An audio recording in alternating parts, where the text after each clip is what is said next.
In the spring of 1945, amidst the bloodiest amphibious assault of the Pacific War, the United States Army faced a vertical wall of rock and death on the island of Okinawa. The Maeda Escarpment rose 400 feet into the air, a jagged scar across the landscape that soldiers simply called Hacksaw Ridge. At the top waited the Imperial Japanese Army, dug into a labyrinth of caves, tunnels, and reinforced bunkers, prepared to fight to the last man. The American soldiers tasked with taking this cliff knew it was a suicide mission. The air was thick with the sulphurous smell of explosives and the copper tang of blood. But in the middle of this man-made hell, one soldier stood out. He carried no rifle.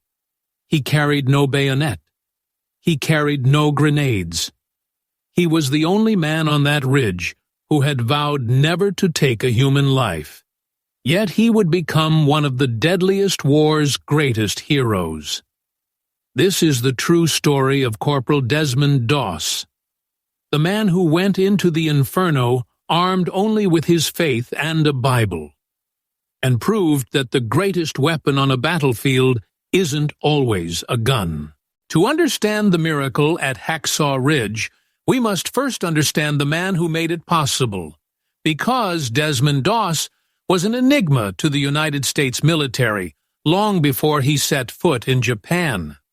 Born in Lynchburg, Virginia in 1919, Doss was raised in a devout Seventh-day Adventist home. His worldview was shaped by a framed poster of the Ten Commandments hanging in his childhood living room. He was particularly fixated on the illustration of Cain standing over the body of his brother Abel, a weapon in his hand. The command, "Thou shalt not kill," was not a suggestion to Doss. It was absolute law. When Pearl Harbor was attacked, Doss was working at a shipyard in Newport News. He could have requested a deferment. His work was essential to the war effort, but he felt a profound moral obligation to serve his country. He believed the war was just, but he also believed that killing was wrong. He wanted to be a combat medic. He wanted to be on the front lines not to take life, but to save it. When Doss arrived at Fort Jackson, South Carolina, for basic training, his convictions collided violently with military protocol. He refused to touch a weapon. He refused to train on Sundays, his Sabbath.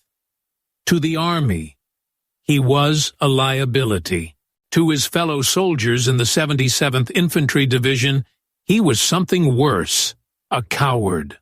The harassment was relentless and brutal. Men in his platoon threw boots at him while he prayed by his bunk. They called him names and ostracized him. One soldier famously warned him in the barracks that if they ever got into combat, he would shoot Doss himself, rather than let him jeopardize the squad's safety. His commanding officers tried to have him discharged on a Section 8 for mental instability, claiming his refusal to bear arms made him unfit for service. Doss fought the discharge. He argued that he was not a conscientious objector, but a conscientious cooperator. He was willing to wear the uniform, salute the flag, and march into the fire. He just wouldn't kill. After a long bureaucratic battle, the Army relented. They allowed him to stay, but the stigma remained. When the 77th Infantry Division shipped out to the Pacific, Desmond Doss was the outcast, the man nobody trusted to watch their back. That perception began to crack during the battles in Guam and Leyte. Soldiers watched as Doss ran repeatedly into open fire to treat the wounded, disregarding his own safety with a calmness that bordered on the supernatural. But nothing could have prepared the men of Company B for what awaited them on Okinawa. The Battle of Okinawa was the typhoon of steel, the final hurdle before the planned invasion of the Japanese mainland. The Maeda Escarpment was the key to breaking the Japanese defense line. It was a sheer cliff face that dominated the terrain, honeycombed with hidden machine gun nests and mortar positions. The Japanese strategy had shifted. They no longer met the Americans on the beaches. They waited deep inland, utilizing a reverse-slope defense that made them invisible until the Americans were right on top of them. On roughly May 1945, the assault on the ridge began. The soldiers had to climb cargo nets to reach the plateau. As soon as the first wave of Americans crested the lip of the cliff, the world exploded. The Japanese opened fire with everything they had. Mortars rained down, shredding the rocky ground. Machine gun fire cut men down in swathes. The Americans were trapped in a kill zone, unable to see the enemy hidden in spider holes and limestone caves. The casualties were catastrophic. Within days of the initial assault, the order was given to retreat.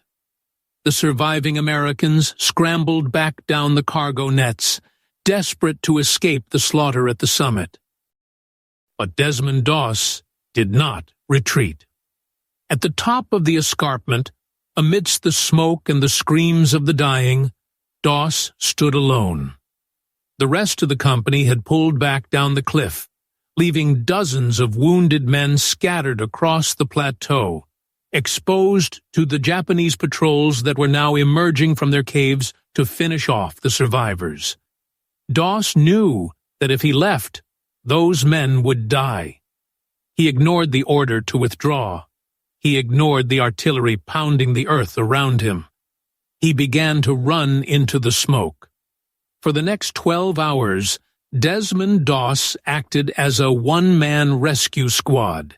He crawled through the mud and blood, searching for the wounded. He found men with legs blown off, men blinded by shrapnel, men bleeding out in the dirt.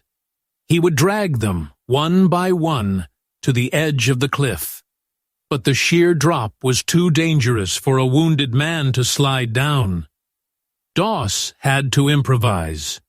He found a rope and secured it to a sturdy tree stump near the edge. Utilizing his knowledge of knots from his youth, he fashioned a specialized sling, a double bowline, that could cradle a man's legs and chest. Below the cliff, the American troops were stunned. They watched as a body was slowly lowered down the sheer rock face, suspended by a rope.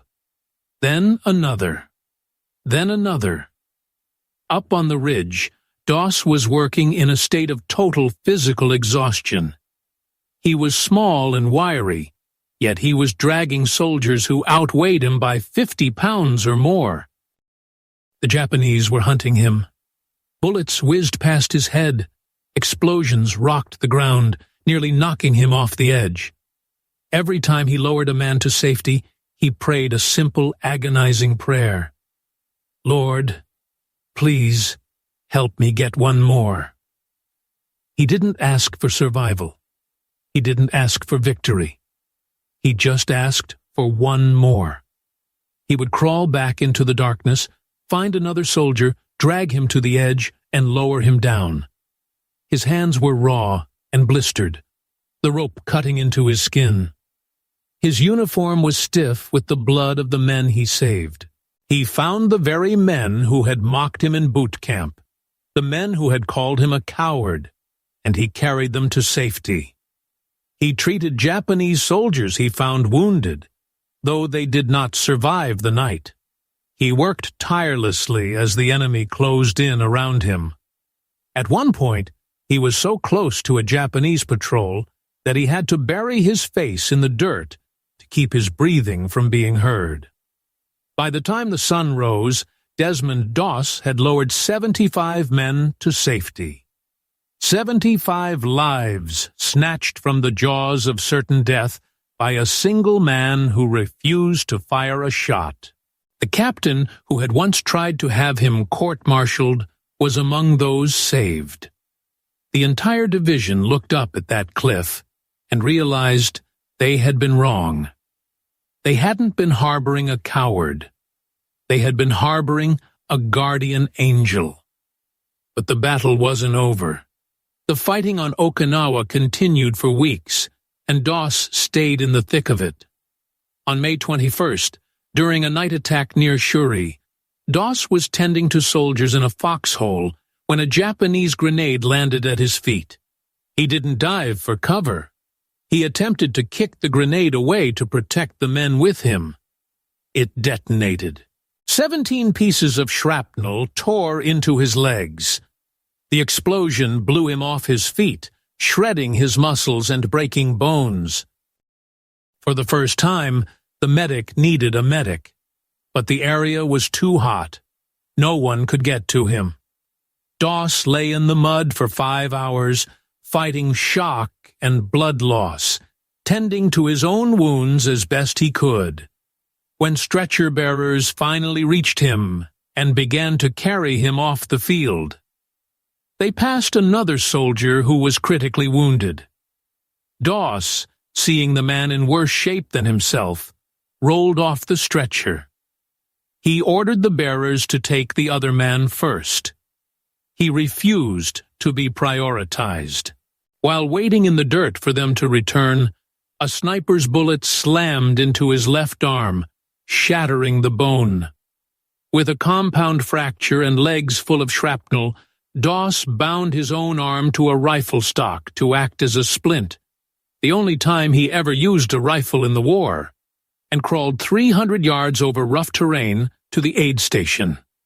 He arrived broken, bleeding, but alive. The war ended, but the legend of Desmond Doss was just beginning. On October 12, 1945, on the White House lawn, President Harry S. Truman stood before Corporal Doss. The president held the Medal of Honor, the highest military award for valor the United States can bestow. Usually, this medal is given to men who have killed many enemies or destroyed strategic targets. Truman looped the ribbon around Doss's neck and said, "I'm proud of you. You really deserve this. I consider this a greater honor than being president." Desmond Doss became the first conscientious objector in American history to receive the Medal of Honor. He spent the next 5 years in and out of veterans' hospitals, losing a lung to tuberculosis and losing his hearing to antibiotic treatments. His injuries from the war plagued him for the rest of his life. But he never regretted his choices. He lived until 2006, passing away at the age of 87. His story remained largely unknown to the general public for decades because he refused to sell the rights to Hollywood, fearing they would turn his story into a typical war movie filled with violence and profanity. He wanted his testimony to be pure. The story of Desmond Doss is not just a story about World War II. It is a story about the strength of the human spirit and the power of conviction. In a world tearing itself apart, where the metric of success was the body count of the enemy, Doss redefined what it meant to be a soldier. He showed that courage is not about the absence of fear, but the triumph of love over instinct. He walked into the valley of the shadow of death without a weapon, and he came out with 75 brothers. His legacy stands as a permanent reminder that even in the darkest hours of history, one person, armed only with their beliefs, can change the world. He didn't kill. He didn't conquer. He simply saved.